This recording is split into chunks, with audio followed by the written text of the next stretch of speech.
recording. Okay, thank you. Aloha and good late morning, early afternoon, everybody. My name is Matt Gonzer. I'm the Executive Director for the Office of Climate Change, Sustainability, and Resiliency, and serve as the Chief Resilience Officer for the City and County of Honolulu. Very excited to be with you all here today to talk about the city's effort to develop a climate adaptation strategy, which we have called Climate Ready Oʻahu. And you can see that this is round 3 of community workshops for a project that started back in September. And we look forward to your participation today, whether it's your first time or if you've joined us before, and hopefully your continued participation into the next stages of the work. So just to give you a quick run of show of what we're trying to accomplish here today, especially for anyone that perhaps has not been able to participate in the past, we will provide some introduction, but we'll encourage you to visit the project website where you can catch all the updates and the content and information that's been provided in the past. We'll give you some general project updates and where we're at, the work that's ongoing internally, externally, and where we're headed.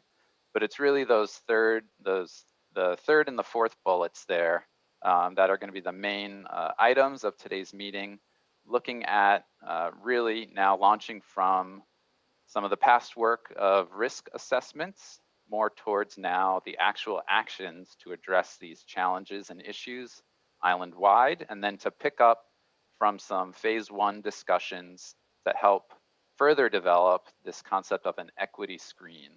And we'll get more into that in a bit.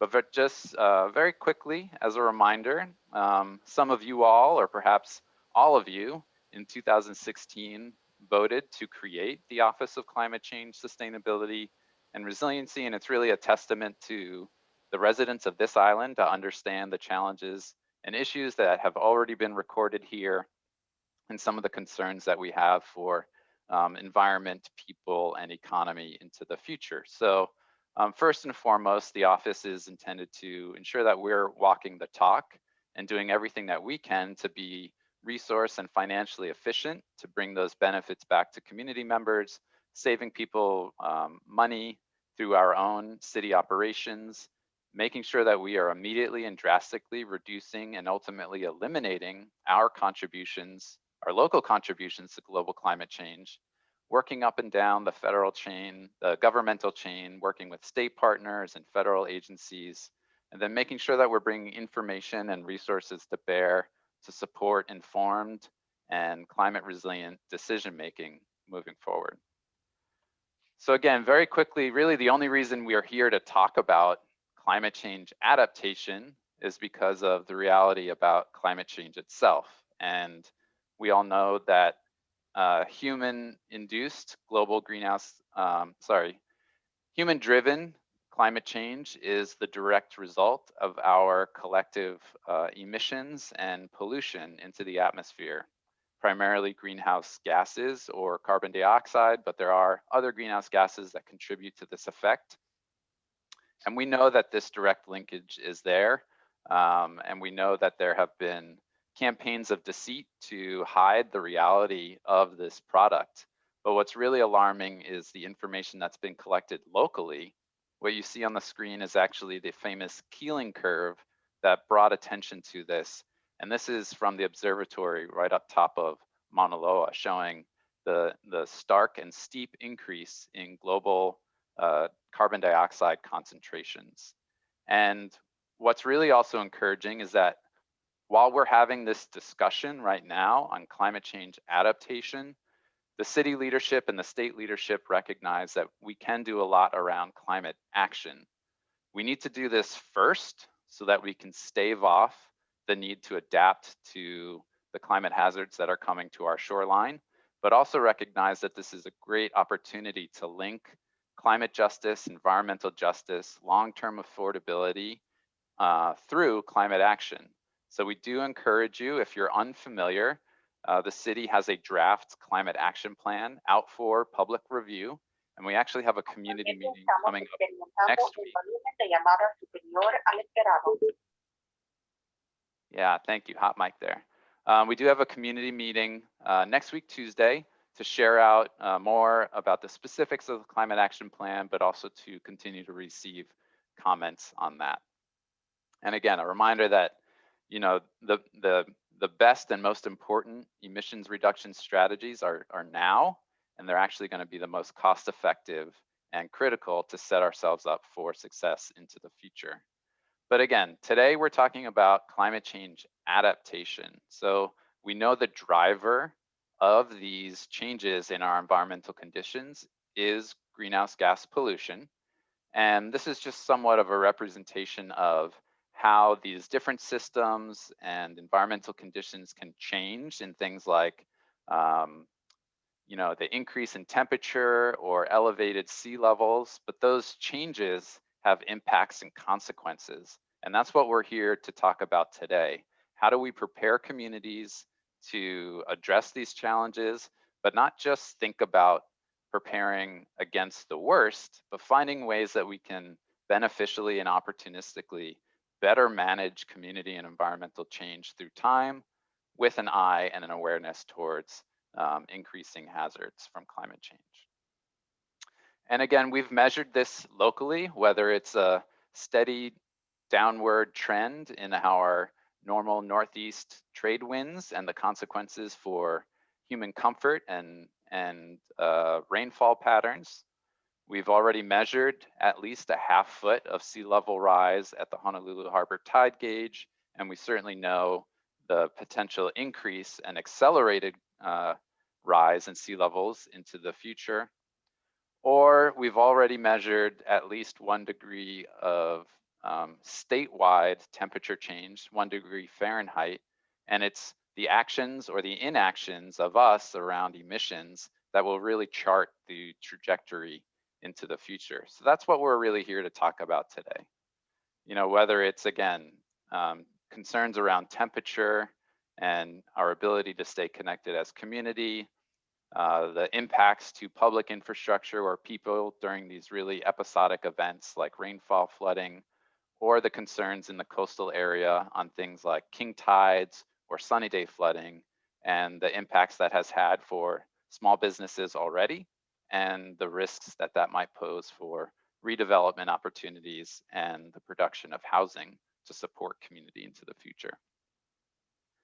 And we already know that climate is costing us today, so it's important that we get ahead of the game and be intentional about where we are or potentially are not investing precious public dollars or thinking about partnerships with community. Just some examples about sea level rise and coastal erosion here. Challenges on our recreational facilities, whether it's on the west side, issues on the North Shore, concerns about both private residences and their public safety, and the impacts to the public trust resource on the beach side. And as I mentioned, again, the concerns around existing businesses and their ability to prosper into the future, as well as challenges to our affordable housing strategies. And it's not just community impacts. We're heavily focused right now on city infrastructure, assets, and the services that we provide. And we want to be really upfront and transparent about how we're trying to make decisions to ensure that we can, manage wastewater, manage and transmit precious fresh water all around this island. And the reality is that climate change is causing a lot more thinking and will require significantly more coordination on joint infrastructure projects. And then lastly here, just showing, it's not just sea level rise, but things like heavy rainfall or rain bombs as experienced in East Honolulu in April of 2018, as well as the concern to really our open spaces and our ability to stay socially resilient and making sure that we have these green spaces for people to enjoy and love into the future. But it is at the island wide, and we also know that our communities are different, and we need to think about contextual approaches and how does an initiative like this support not just Honolulu, but also looking at places like Punalu'u and everywhere in between and around this island.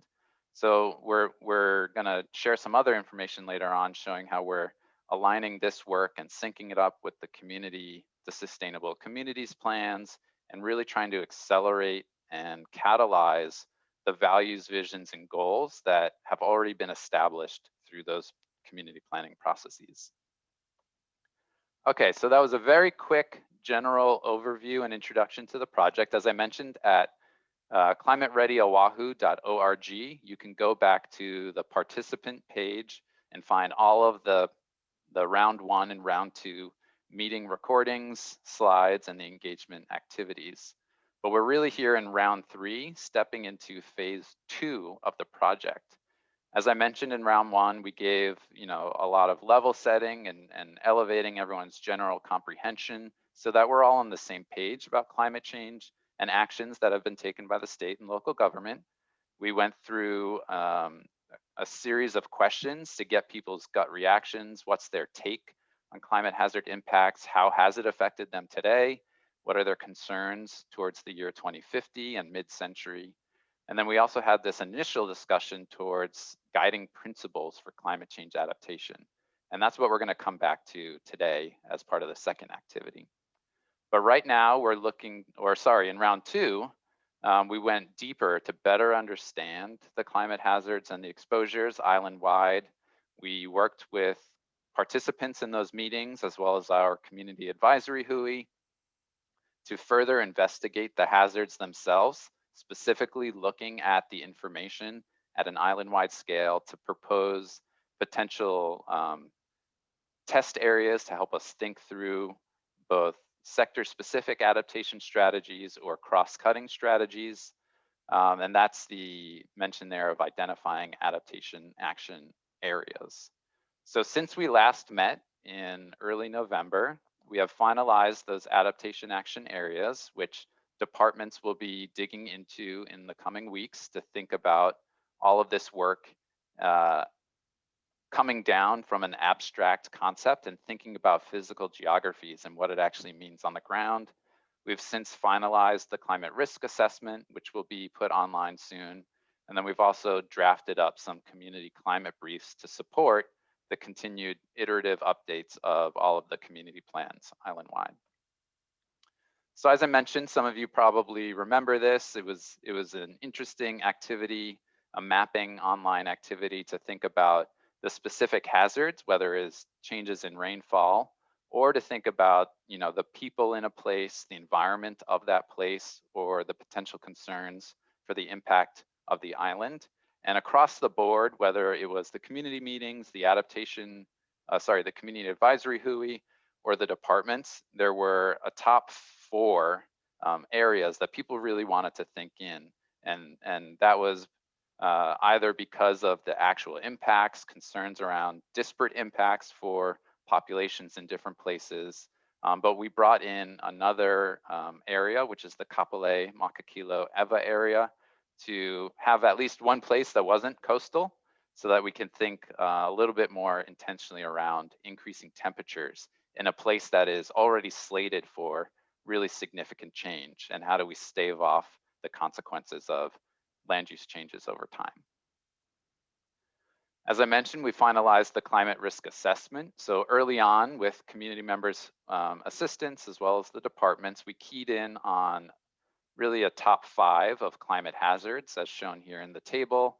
And then through additional research and discussions with departments, as well as studies and reports that are out there, we looked towards the year 2050, which is the timeline for this work, to better understand potential tipping points or threats that come, because climate change is really a multiplier of our known hazards.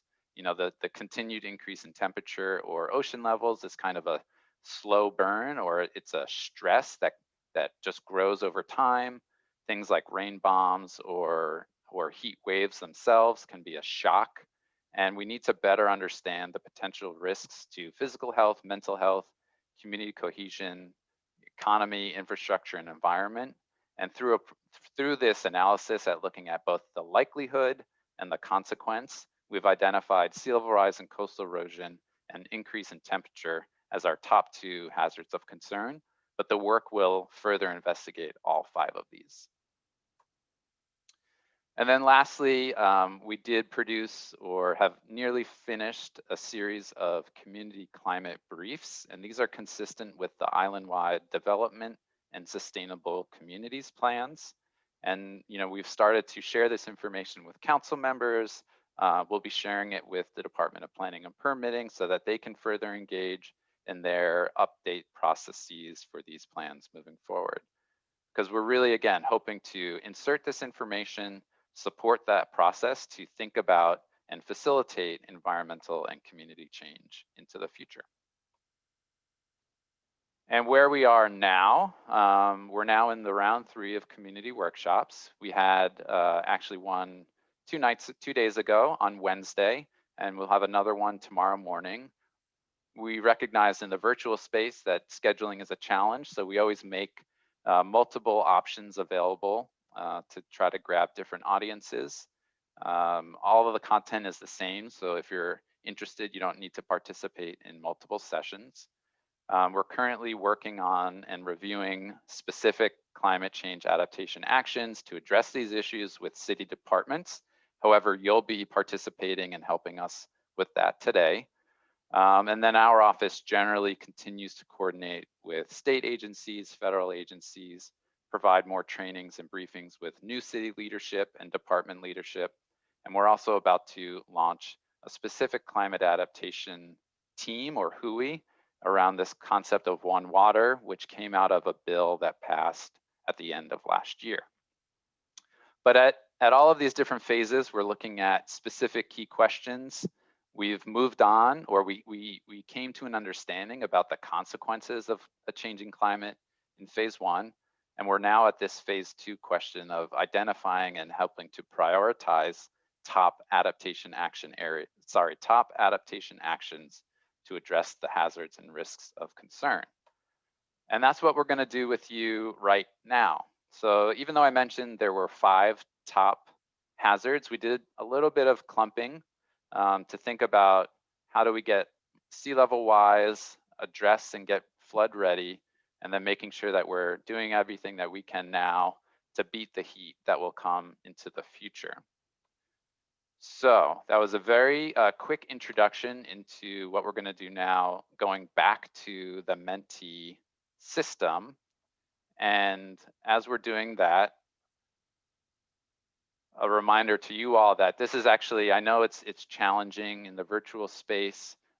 As you're going through and doing this, we do encourage all sorts of discussion, whether it's in the chat or just unmuting yourself if you have any specific questions.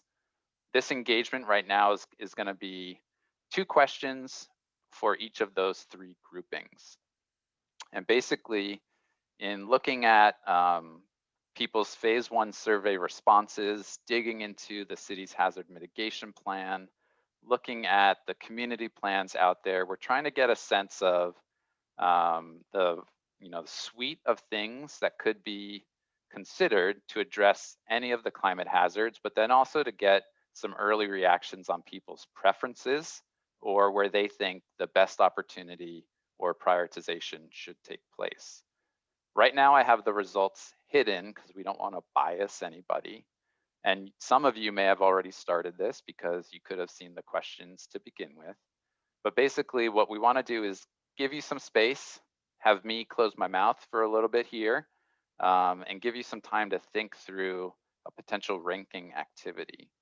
And after the ranking, we'll also have a general question that basically says, do you have other ideas? What might have we missed? And we welcome both open-ended responses to that and discussion.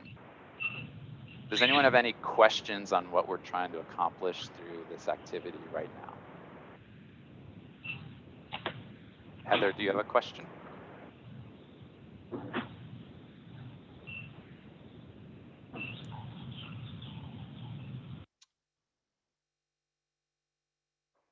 Okay, so the point right now is I'm going to remain quiet for the next several minutes. I'm going to give you all an opportunity to read through some of these potential actions to address extreme heat, wildfire, and drought.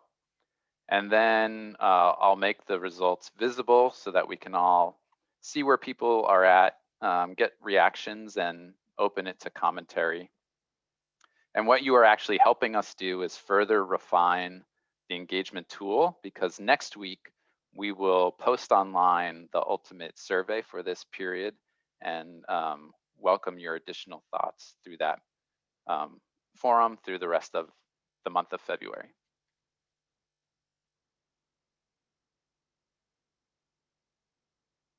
And Kathy has a great question. So folks might have seen that it allowed you to just progress through the sign-in sheet. So no, these are the same questions, Kathy, and thank you in advance for your responses there.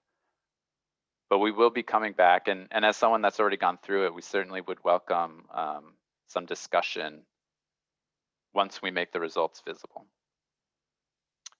And to Dorothy as well, I'll come back to your question, Dorothy, but for Kathy and others that have filled out the form already, it's actually helpful for us if you put that in the chat so we know if there's general consensus about timing to move on.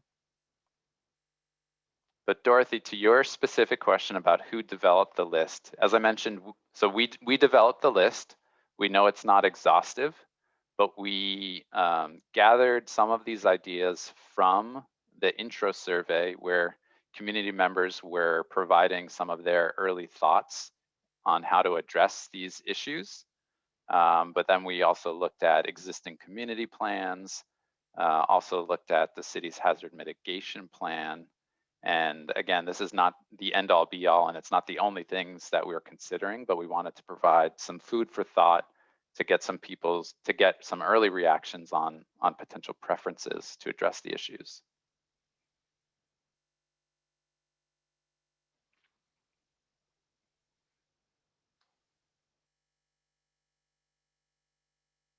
So the city, as I mentioned, we have a series of 8 community plans. We dug into those. They're at different years in terms of their update process.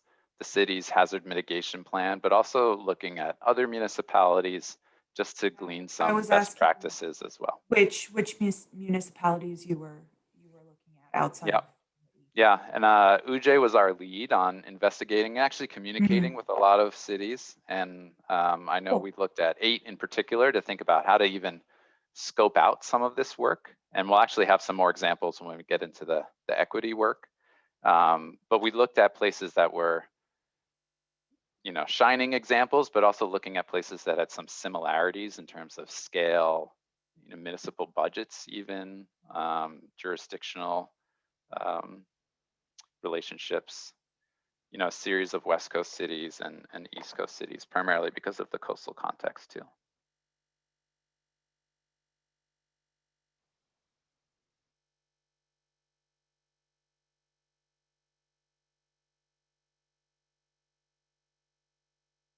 Yeah, thanks for that, Dale. Yeah, we didn't want to deter people from moving on at a self-paced format.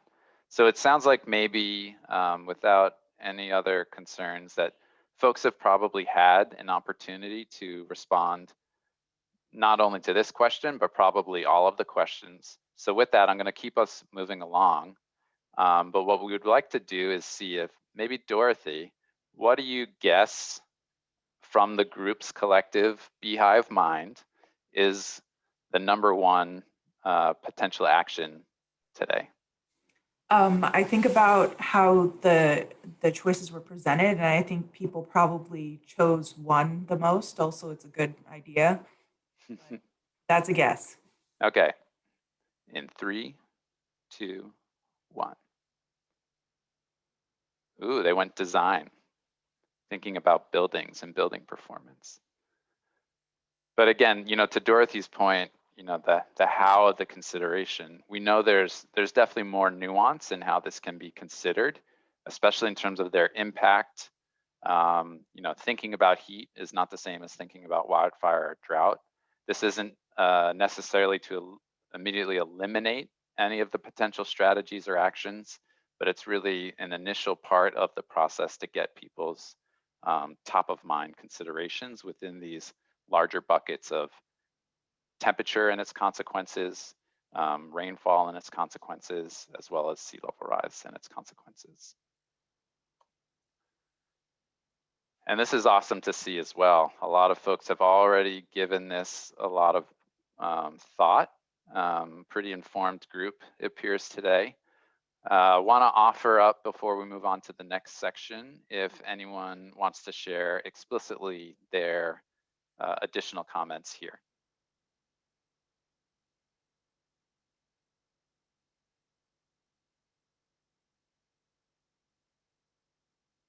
Reviewing them myself as well.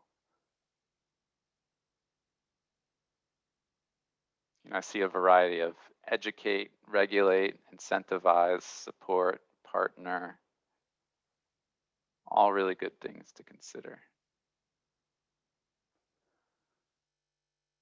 Yeah, thanks for that, Leah. Okay, I'm gonna move us on to the next one. I'm gonna hide this so that we can feel surprised again. And it looks like there are fewer completed responses here. So this series looks at sea level rise and coastal erosion. So you get the general sense of how this back and forth goes. Want to give it a couple more minutes. It looked like maybe 24 or 25 was our tally for responses here today. So again, I'm going to be quiet for a couple of minutes, hopefully, if I can do that and control myself, and then come back. And as we're sitting here considering it, I'm going to ask Natalie Razzo to be thinking about which one, which two, what are the potential top two responses from the group today? So we'll come back to you in a second, Natalie.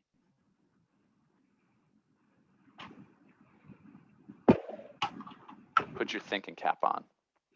Trying to think hard.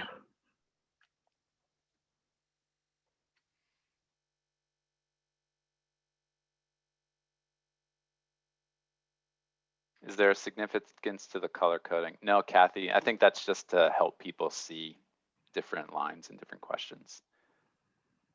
Good question, though.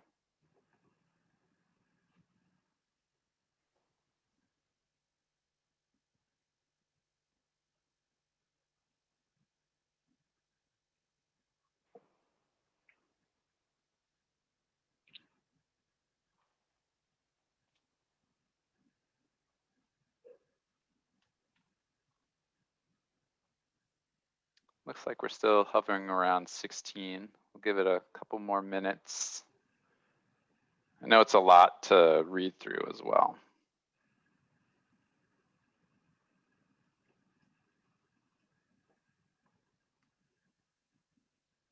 Certainly let us know if you have any questions or looking to clarify anything.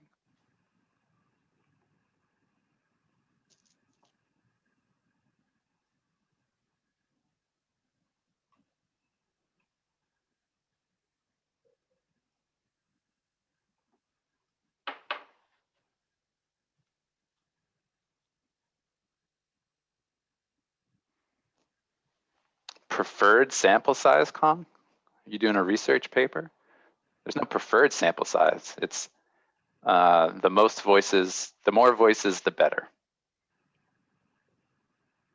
But certainly now that we do have your contact information, when the next iteration of this is posted on the project website, we would greatly appreciate everyone's support and assistance in helping to spread the word so that we can garner more participation.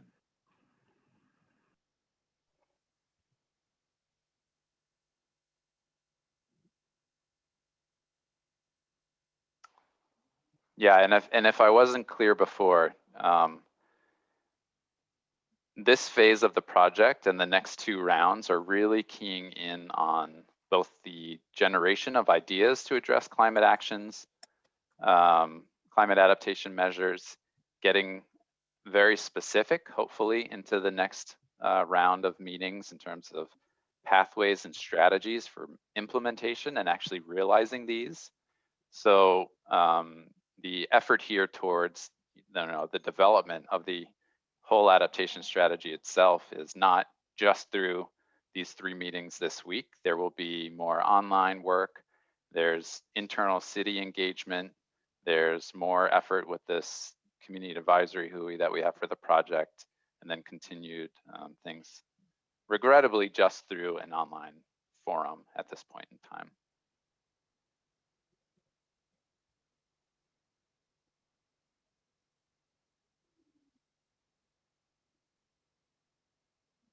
Okay, as people are wrapping up this one, let's go back to Natalie. Before I show the results, what is your guess for this group's top 1 and 2? I'm going to go with avoid exposure, so support and direct growth and redevelopment outside the sea level rise exposure area. Okay, you got a best guess for number 2? This one might be my own personal preference, I'm not sure of the group, but living shorelines, install and restore natural coastal ecosystems to manage coastal change and sea level rise. Okay, let's see. 3, 2, 1. Ooh, you're number 2. Yeah, you win a free lunch, Natalie. Supplied by myself. Yeah. Awesome, thank you. No, thank you. Cool. Thanks, everybody. So we're going to move on to the next bit, and likely there's going to be responses there already. Anyone want to offer up or share explicitly their response in here? Ooh, land trusts. That's a good one. Just talking with someone about land trusts today. I think locally we do quite a good job of at least land trusts for preservation of lands, but there's more and more research going into community land trusts to support climate resilience and housing needs as well.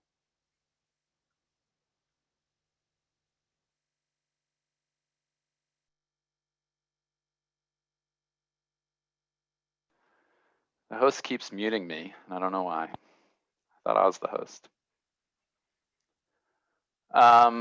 Okay, so now you get the sense. There's one more series looking at the hazard of, almost showed everybody the results there, inland flooding and coastal flooding. So recognizing that rainfall is not just rain where it falls, but it has impacts and concerns downstream, or sometimes can even be challenged by elevated sea levels or just the tide level of that day, and potentially the inability for it to drain out to the ocean via gravity.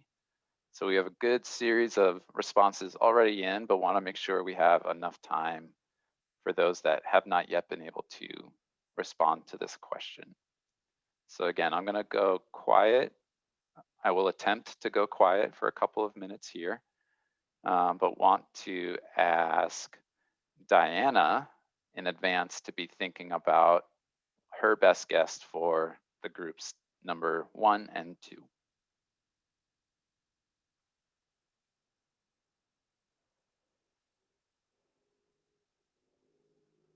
Oh, my apologies, Dale. It looks like I missed your question in the previous series regarding abandoning first floors in Waikiki. Was that more of like a rhetorical question, or how I think it might work? Yeah, I think it's more rhetorical. Yeah, I'm happy to leave it as rhetorical at this point in time as well.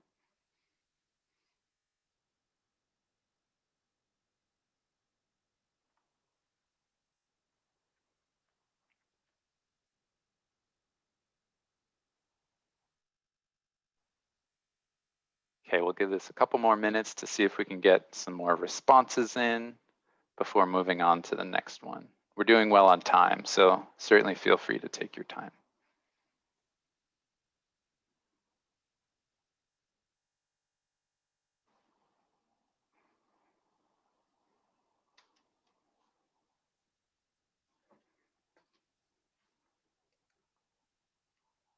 Kong, where's your photo? Is that Lo'ikalo Mini Park or UH? It's Kumuola, Manoa Valley. Mhm. Have you been there? No, that's like back the BWS site behind Lion Arboretum. Yeah. Or next to Lion Arboretum. Yeah. Mm-hmm.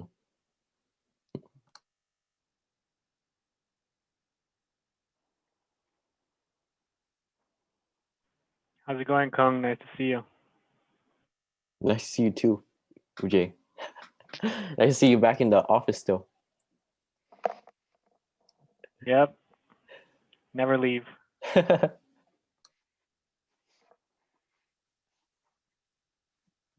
Thanks for that extra temptation, Heather. I haven't seen the gardenias back there. Okay, we'll give it 30 more seconds, but Diana, we're gonna come to you with your guess on what number 1 and 2 from the group will rank as. But then also, you know, after we show the results, we wanna make sure that there's a little bit more conversation. And before moving on, really welcome and encourage people sharing their thoughts as to why they might have ranked something at the top or the bottom, or if there were challenges and even thinking about which ones to rank. You know, some of these are quite close and similar in description. And what we're also hoping to tease out is the thought process behind your responses.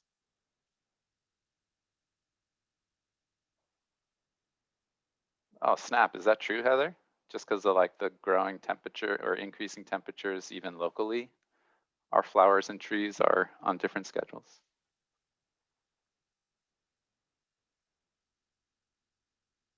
I wasn't aware of that. Yep.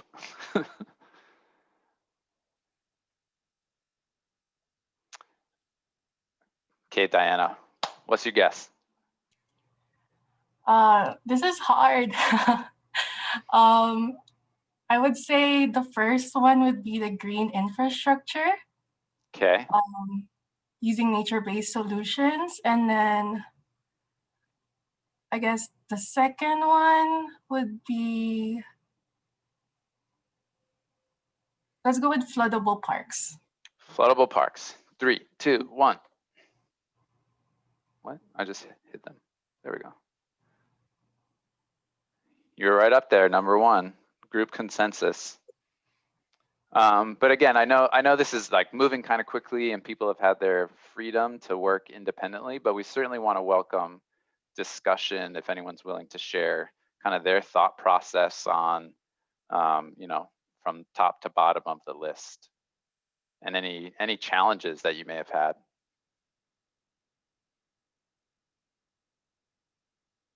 Yeah, thanks for that, Heather. And then we had some early reactions on the Wednesday meeting of like, why are you making us rank these? Don't you want to just know if we support them or don't support them? All of this kind of feedback is really helpful and is informing our next tool and engagement online as well. Yeah, thanks, Amanda.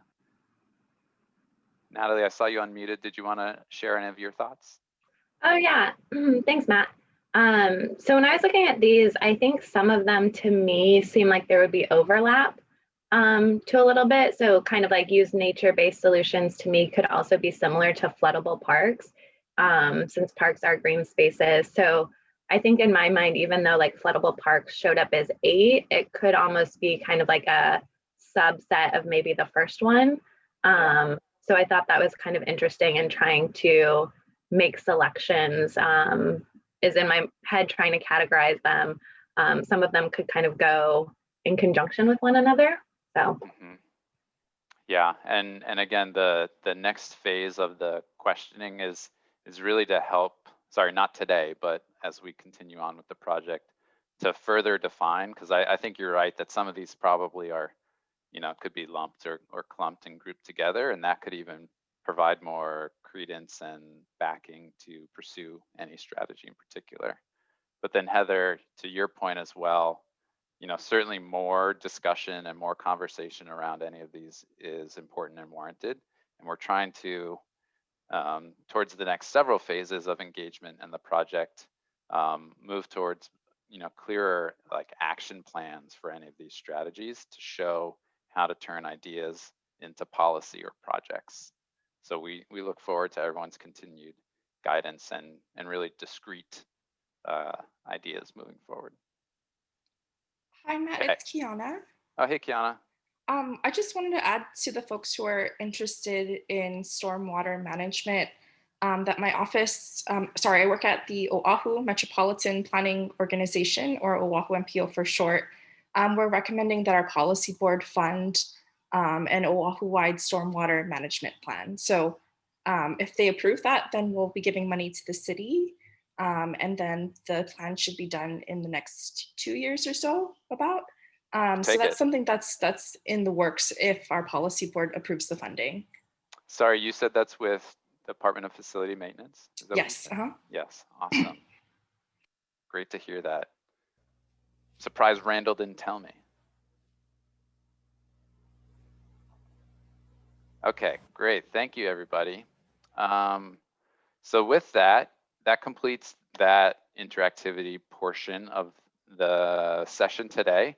And really with the remainder of our time getting towards the 1 p.m. hour, we want to refocus ourselves on past discussions that have already been happening, as well as, you know, the city's continued iterative efforts to better elevate and recognize and prioritize climate resilience and equity. And Ujay is going to take us through this next session as we continue to rely upon and seek your guidance on how to work towards this concept of a climate resilience and equity screen, so that we have better mechanisms to guide both prioritization and implementation of any of these ideas, as well as potential partnerships, or bringing support to places that perhaps have not been historically supported in the past.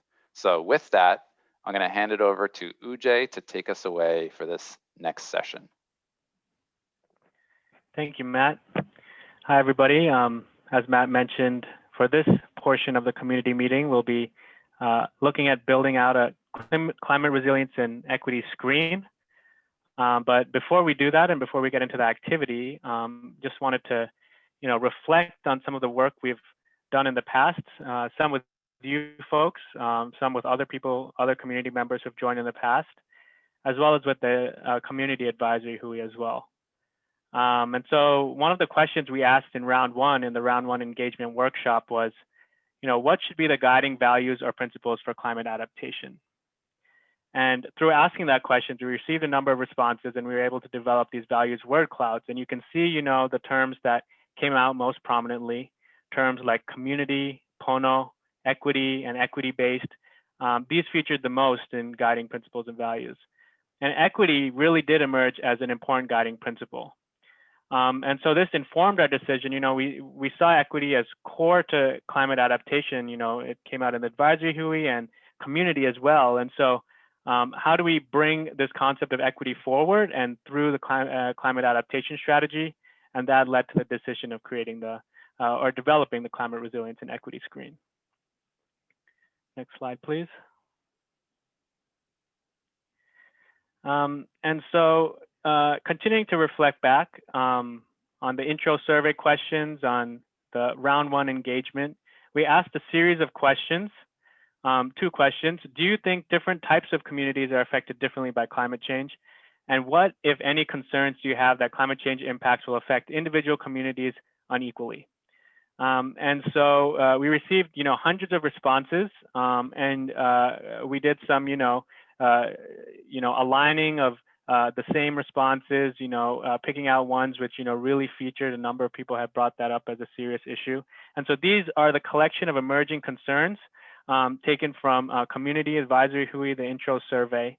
And the types of concerns ranged across a variety of topics, from economic stability to culture to health to disaster preparedness and to access to key and critical services. And we wanted to take some time here, stop, this is a continually iterative process as we go through multiple rounds. And we wanted to welcome your input again on these key concerns. And so wanted to give you all an opportunity to react to the answers listed here. And I have just a couple of, questions to provoke thought. And then I'll hand it over to Matt to, kind of help facilitate the activity. I'm also here to help, answer questions as well. So, out of these concerns, does anybody recognize a top concern for you and would like to elaborate on it further? And would anybody like to add a key concern that they don't see mentioned here? What key concern is missing from this list?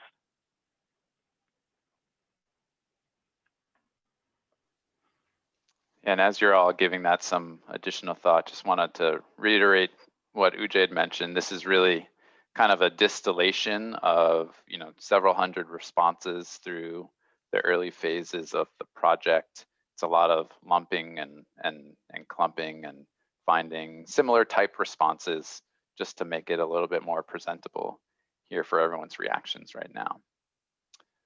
Thank you, Dorothy. Loss of cultural landscapes, and that's somewhat related to losing sites of cultural importance, but could perhaps even have some a broader definition of cultural. Sometimes it's more like a pre-contact concept, but there is a lot of public parks or other view sheds or corridors that have been developed through time.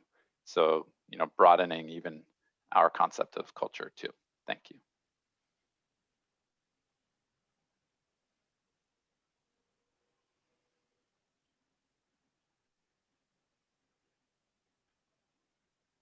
And again, feel free to either just chime in directly or enter any comments in the chat, but also okay if you're not really in a place right now to offer any of those responses too.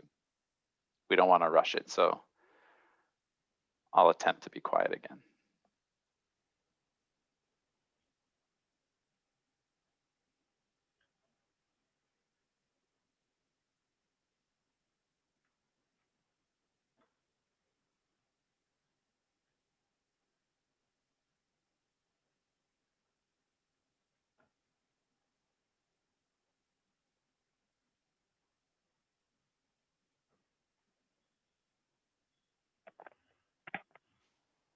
Thanks to Dorothy for adding a second concern on equal access to green spaces in the chat.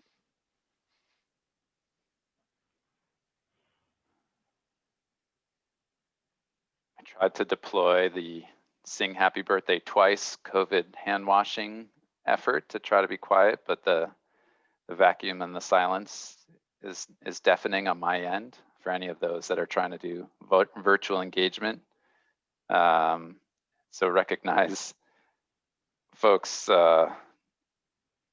considerations and thoughts here. It looks like we have some more responses in the chat. Yeah,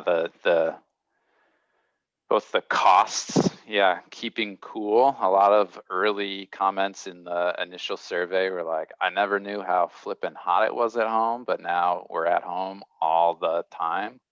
And that's a big concern because of the potential extra economic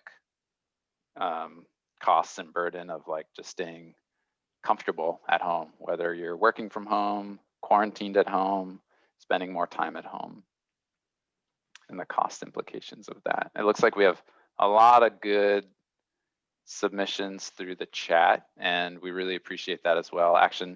Sometimes it's even easier so that we have that directly for the record and review moving forward. So don't stop providing that great content into the chat. And what we're going to do now is hand it back to Ujay to talk a little bit more about the concepts and then more of the open discussion moving forward. Thanks, Matt. And to give some context as well, on the previous activity, some of the comments we got from the community advisory WHOI, some of the similar ideas that were brought forth here: houselessness, people without homes, how are they considered in climate adaptation? Housing affordability, a serious issue for people who live on Oahu to consider. And then also global social equity, recognizing and taking responsibility for our impacts in other parts of the world. And so thanks for submitting your thoughts in the chat. We'll be collecting all this information, further refining those top concerns, and that will inform how we develop this climate resilience and equity screen, which I'll soon be, explaining what exactly that is. So executing city policy, last year, we achieved a lot as the Resilience Office. COVID-19 and the pandemic definitely stopped a lot of things short. It required us to go virtual with the climate adaptation strategy. But despite all that, we were able to push forth, two really important pieces of legislation. This first one here, which has now become an ordinance, Ordinance 20-47 relating to the duties and responsibilities of the Resilience Office. Specifically within that, we have the office shall establish and manage a climate resilience and equity program. And so the various responsibilities of the office are now written into law. So the responsibilities of this specific program on equity, on advancing, equity, climate equity, and critical equity policy is now written into law for the office to do. And so that's one way of institutionalizing equity into, existing law and planning processes. The second resolution here, 20-206, is the Honolulu City Council's commitment to equity. And it proclaims the council's commitment to equity and social justice and to the realization of equitable outcomes for frontline communities. Frontline communities are essentially the groups that are both first and most impacted by a crisis and less able to recover from a crisis. I know we throw the word or the frontline communities around a lot, and it's important to know what exactly that means.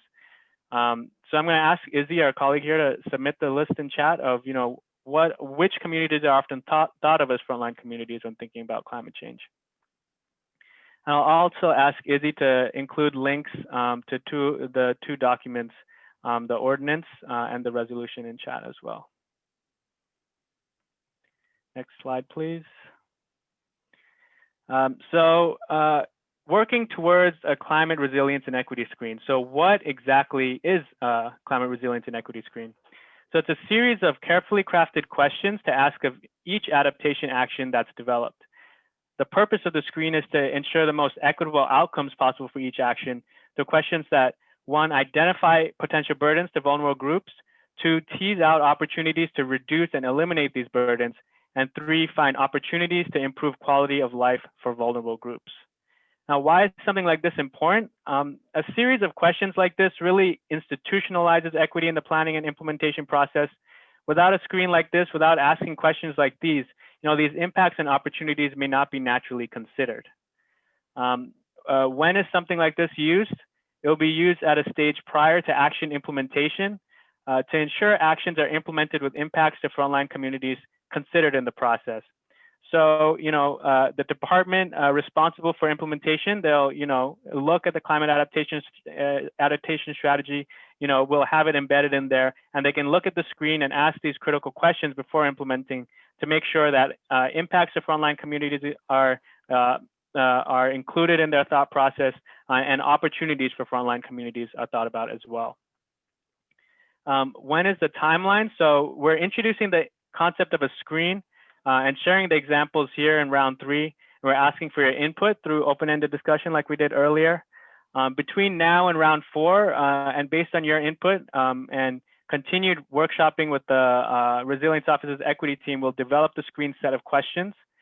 And then in round 4, we'll finalize the screen with community, with you folks, and then solicit your input on how to improve the screen's questions and finalize the end result.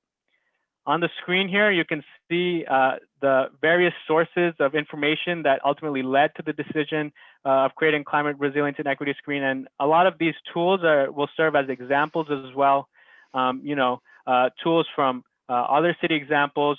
We also reflected on our work done with Climate Ready Oʻahu and the Climate Ready Oʻahu analysis.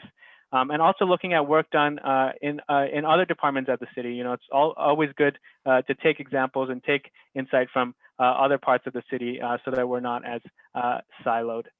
And so this is a decision taking all of these sources of information into account. And so again, continue to reflect back on the work we've been doing in the past. It's important to always build on work we've done. So the draft climate action plan came out earlier this month and earlier this year, and it includes a framework of evaluation for greenhouse gas reduction strategies.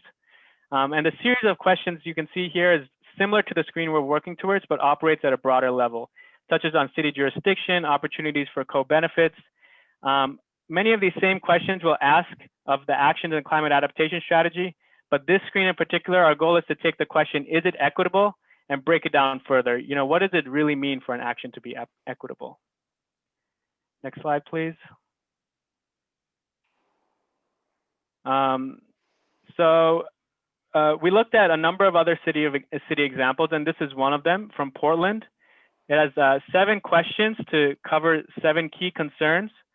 These questions are asked of each adaptation action before they're implemented. So the first one looks at the desired result of a specific action. The second one looks at current and historical racial disparities. The third one looks at land and space affected and people's connection to the land and space. Fourth one looks at primary beneficiaries. Who are the primary beneficiaries of an action?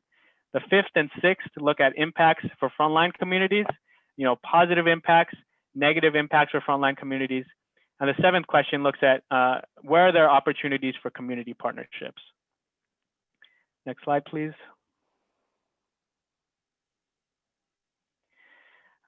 Other city examples. So we looked at another one, San Antonio, and you can see here it's very different from Portland. There are 5 key theme topics under which questions are listed. First one is access and accessibility. Also, second one, affordability. The third one is cultural preservation. Fourth one is health. Fifth one is safety and security. And you can also see here through the table that there's more of a process towards answering some of these questions. The first question is a yes or no response, basically acknowledging the potential for opportunity. The second column addresses the action's ability to positively or negatively benefit the specific theme. And then the third column, based on that first column, if you have a yes response, then how do you execute? How do you, so it asks you to outline the recommendations for implementation. So how do you execute if there is an opportunity? So comparing these two side by side, Portland is one list with 7 total questions. No additional requirements for question responses beyond just answering the question. It's pretty straightforward. San Antonio is a little bit more elaborate. It has 5 lists under 5 themes, 4 to 8 questions under each theme, and 34 total questions. And as mentioned earlier, yes response, leads to additional responses later. And so if you respond no, you may not have as much work to do for that specific question, but a yes response, you really have to think through, how do we execute for that specific opportunity? And yep, so this is a discussion slide here. Wanted to just see if there are reactions from community. These are some of the questions that we're asking, and some of the questions we want to pose to you folks as well. Yeah, thanks, Ujay. So I know that that can be a lot, and certainly as a new concept, takes some time to kind of wrap our heads around. But what we're really trying to strive for here, it probably was lost in the early graphic of the project timeline. But towards the tail end, there was this additional box that spoke about decision-making alignment. And while we want to make sure that things like capital investments and looking at our city budget don't unduly sort of bring upon additional risk for city infrastructure assets or the services that we provide, we know that there's additional screening questions that should be part of decision-making processes. And that's what we're attempting to do here through this process of developing a climate resilience and equity screen, as informed and inspired by community conversation. The next phase, the next round of engagement will further the discussion from today, as well as ongoing discussions with the advisory WHOI and departments. And basically we're just, again, trying to gauge any initial thoughts or reactions, or if people have specific recommendations, what we should be evaluating and considering towards a climate resilience and equity screen. And we can certainly go back to any of the content from Ujay's presentation if you need additional resource. So as Ujay mentioned, this really is just an open conversation. We encourage the continued activity through the chat, but also would strongly encourage anyone, if you're willing to speak up and just share your thoughts and reactions and or concerns, hopes and dreams, anything in between around really aspiring and striving towards elevating equity in decision making.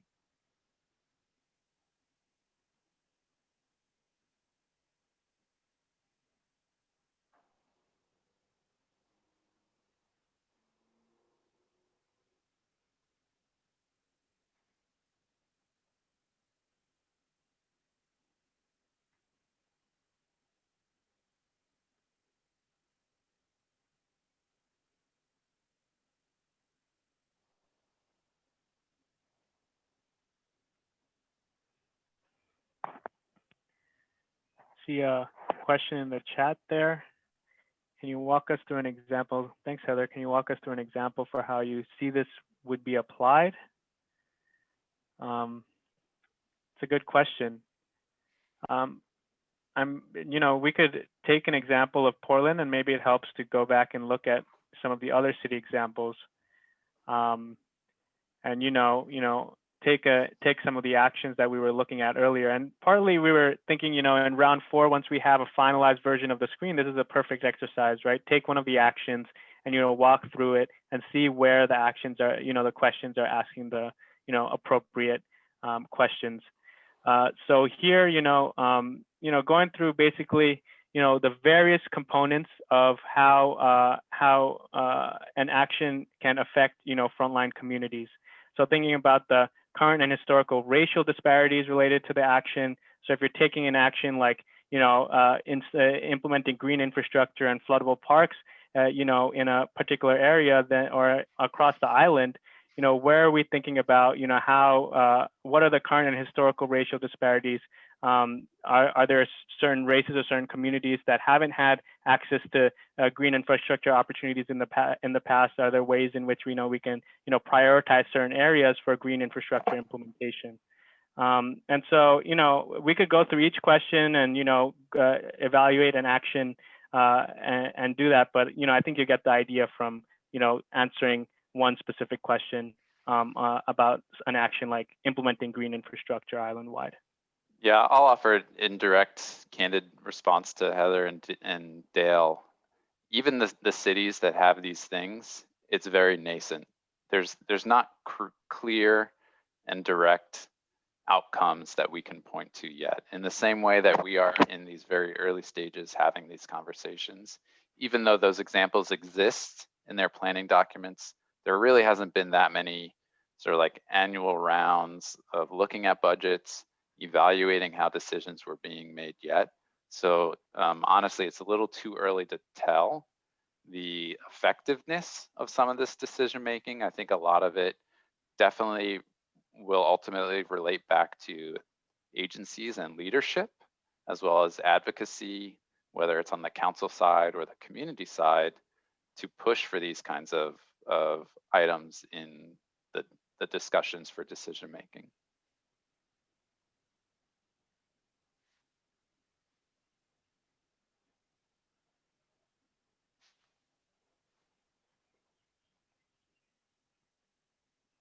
So to that point, we also want to be honest that we don't necessarily know the best path forward. I know sometimes community meetings can feel squishy or sort of feel closed when we come forth with like, here are the answers, what are your thoughts and reactions? But then similarly can be confusing or challenging when it's like, we have no idea what we're trying to accomplish, which is not exactly the case here.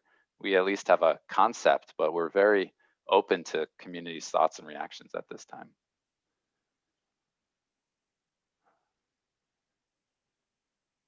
Yeah, and that's a great, we've got some people seconding a question from Dorothy. Maybe that's the kind of question that needs to either be proposed or articulated as part of this. And again, to the ultimate questions at the tail end of like who and how and when any of these things get implemented or used or picked up as part of the conversation is a little bit TBD. It's not as if there's like participatory budgeting discussions going on where people are sharing their thoughts and ideas. The hope is that it's elevated through community planning processes, the adaptation strategy, the action plan. It's a lot of things to try to integrate and overlay. So go ahead, Dorothy. Matt, I'm working with the Port of Seattle right now, so I'm not in Hawaii, but they're actually reimbursing people from at-risk groups for their involvement in giving feedback on projects that are impacting them. So they're paying people. So I think a lot of these at-risk communities, they should be reimbursed for their time and effort to assist and give feedback. So yeah, and we've asked those questions internally of like what mechanisms, if any, exist to be able to compensate people for participation. Candidly, it's been a challenge, though we have introduced those ideas with agencies as well as budget and fiscal services. It's a new concept, and we know that that kind of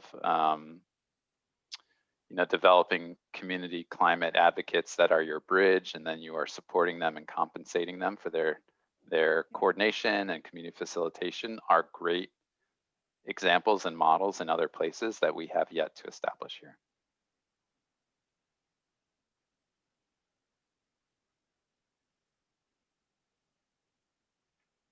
Yeah, and Dale's point about maybe it is easier if we're utilizing any of the proposed actions. So Dale, to that point, is there maybe if you can recall any of the actions, test it through with either this Portland or the multi-tiered San Antonio example. And we thank you all too for being open to the discussion and sort of noodling through it with us as well.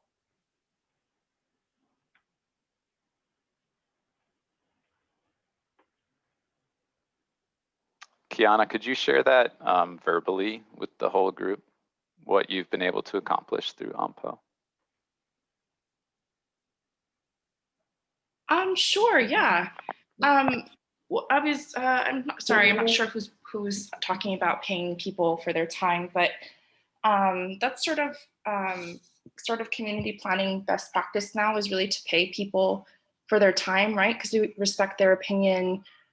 They're really the experts and professionals in the things we're trying to seek feedback for. So what we've been able to do recently is we held focus groups to ask people about their transportation vision and goals for the future to help us form our plan. And we gave everybody who participated a $50 Foodland gift card, and we also fed them dinner. Went to their community to hold the meeting instead of asking them to come into town, right? Like, so a lot of the more rural folks trying to make it as convenient as possible for them. Something we're looking into now is how to fund like mini grants for community groups to facilitate outreach on our behalf. So one, because our staff is really small, but two, these people already have existing relationships with these communities. So I'm not cold calling or cold emailing these people like, who's Kiana? We don't know her. Like, why are we gonna help her, So people who already have existing relationships in these communities. And that also allows us to sort of pick and choose groups that we feel are underrepresented in our process, rather than the same 10 people is what we like to call them in planning, right? The same, neighborhood board people who show up to your meetings and give their opinion. And then it looks as if that is the opinion of the majority, and it's most cases not beneficial for most of the community, right? So we're trying to seek out basically like non-neighborhood board feedback, people who don't typically participate in our processes because we don't make it easy enough for them to do so. So that's what we've been trying to do. We're trying to do some research on how to fund that in our budget. We have a little bit more budget constraints because we're mostly federally funded, but we're working on it. Yeah, thank you. That's a great demonstration and a great model, Kiana. And don't be surprised if we additionally reach out to you. We have attempted through the Community Advisory Hui, which is more than 40 people from all across the island, to potentially help us, to serve as the nodes for communication and outreach. There's still obviously more that can be done. We did actually go out for another request for services to find community-based organizations that could help us be the node to better connect. Unfortunately, through a virtual space at this point in time, we'll share with you all that we were unfortunately unsuccessful in the effort, but these are great continued encouragements, and we are here to try to continue to push for better communication and better direct engagement.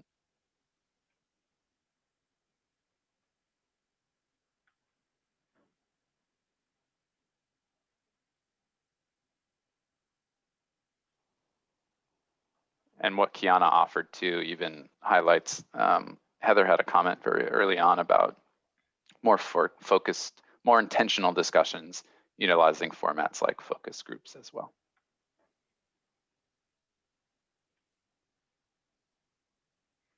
But I think a lot of the discussion here, even though it sounds sort of like more generalized about community engagement best practices, is also part of this equity screen. And those kinds of things also, especially once you get to trying to attempt and realize physical change in community, if you haven't done engagement, it's not going to go anywhere. And locally, I think we all know as community members, the pushback on projects sometimes, and a lot of that is because of a breakdown in communication and keeping everyone informed along the way.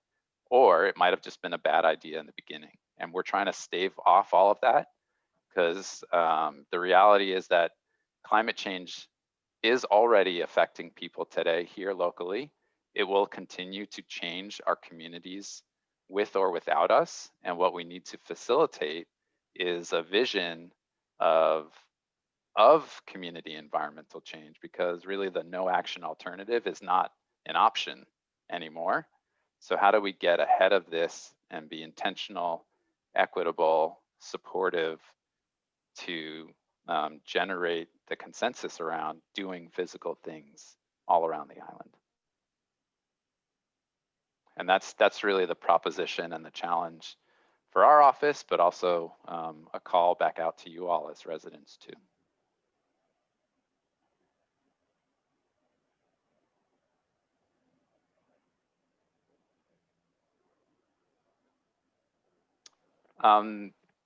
This actually concludes all of the content. We're happy to stay and to continue to have the conversation in the chat or verbally, but we want to be respectful of everyone's time as well.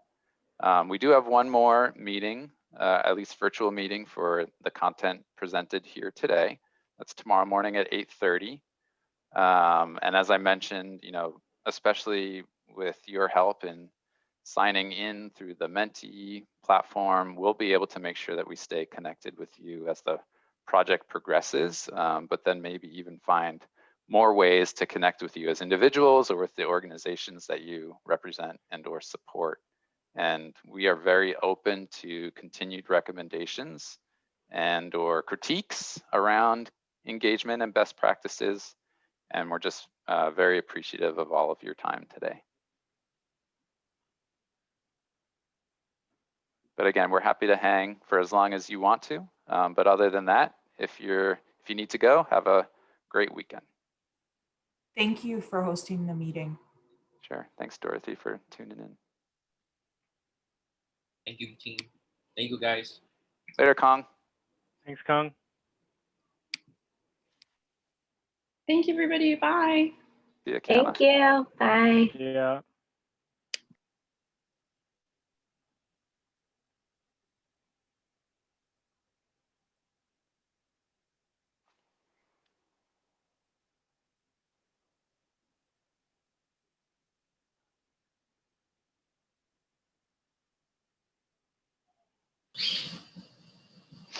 Great job, guys. Thanks, Heather. You really, Great. That's, overstatement probably, but. no, you pack a lot into a short time. You guys have done so much, and it's